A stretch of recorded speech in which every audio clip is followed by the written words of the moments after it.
This painting isn't done, and honestly, it almost failed. But today I'm asking a crazy question. What if Bob Ross painted a Thomas Kinkade winter cottage? And I'm going to build that answer layer by layer.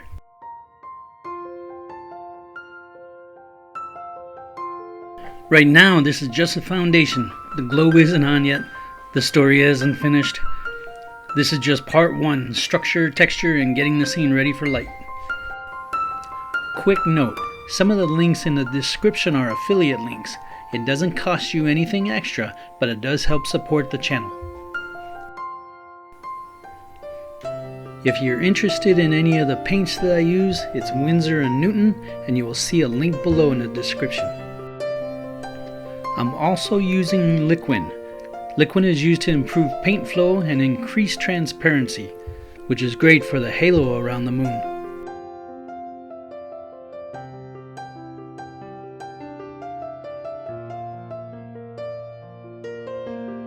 Every oil painting has this phase, the ugly middle. Mud happens, shapes get confused, and that's where most people quit. I don't quit. I scrape, I simplify, and I rebuild the structure so it can hold the glow later.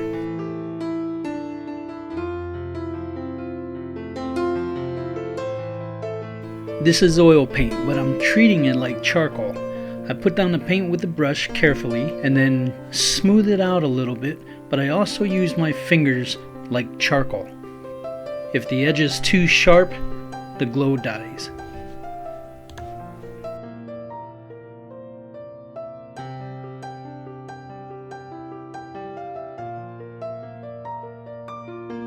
Right now this house is still dark. The fire isn't on, the story hasn't started. In part 2 we're turning on the lights.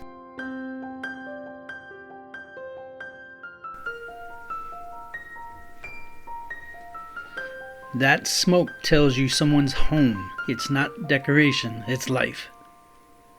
I don't paint smoke, I suggest it. The less I do here, the more believable it becomes. Using the same technique, I put it on with a paintbrush and then smear it with my fingers. It makes it more transparent.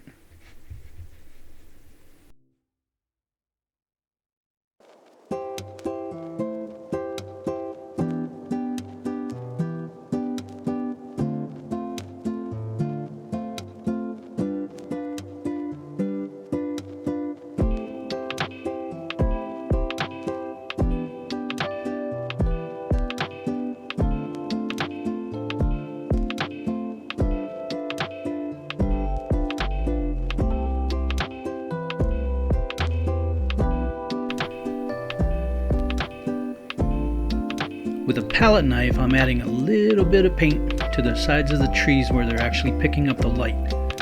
So of course the tree in the backside picks up less light than the closer one up in the front. But most of this is actually being picked up by the windows from the cottage, not so much the moon.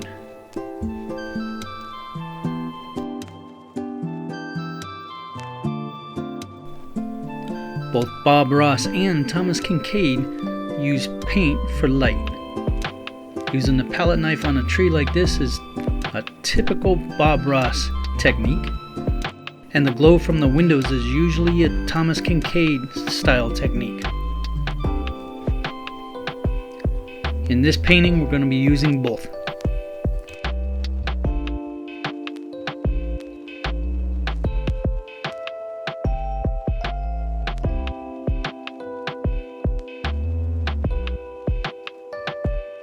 Bob Ross gives you speed and confidence. Thomas Kinkade gives you glow and story, so I'm combining them.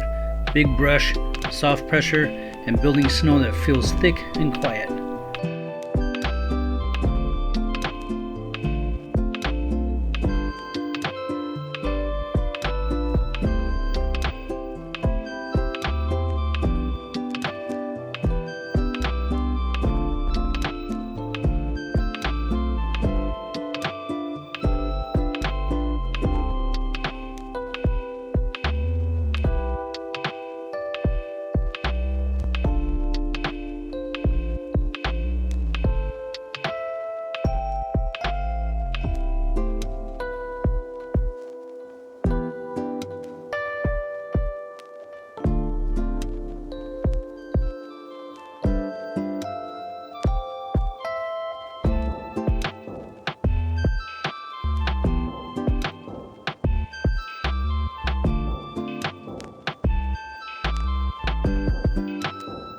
I'm working in oils, and today I'm using the classic 1-inch style Bob Ross brush.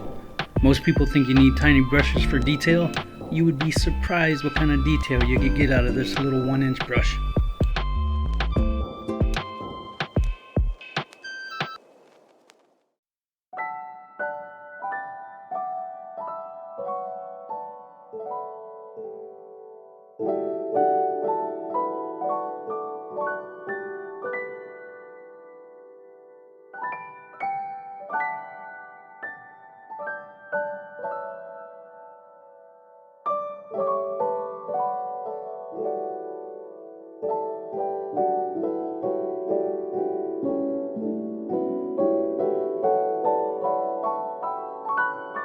This path isn't just design, it's invitation.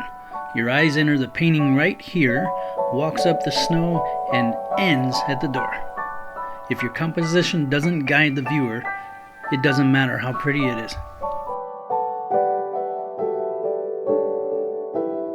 See this? I'm not painting leaves, I'm painting weight. Snow sitting on branches.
Right now I'm just adding a thin foundation, it's a glaze, for the lights that will be coming later.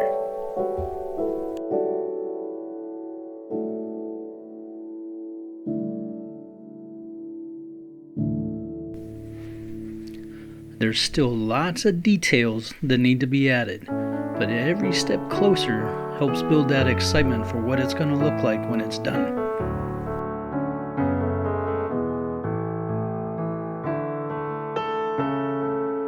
Because this is oil, I'm letting this stage tack out. You can't paint glowing windows on a sliding base. Light needs something solid to sit on.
This is where the painting starts talking back.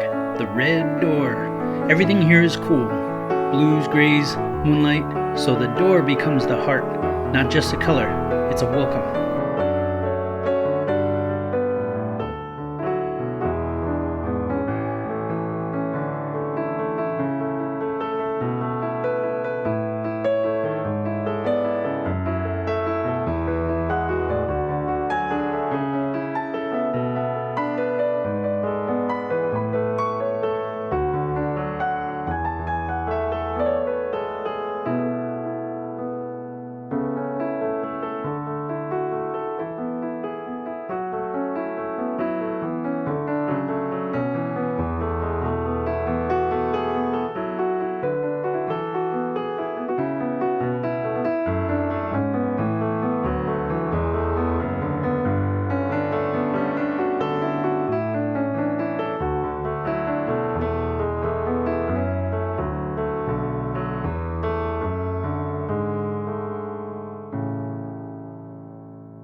If you want to see this turn into a glowing winter cottage, subscribe and come back for part 2.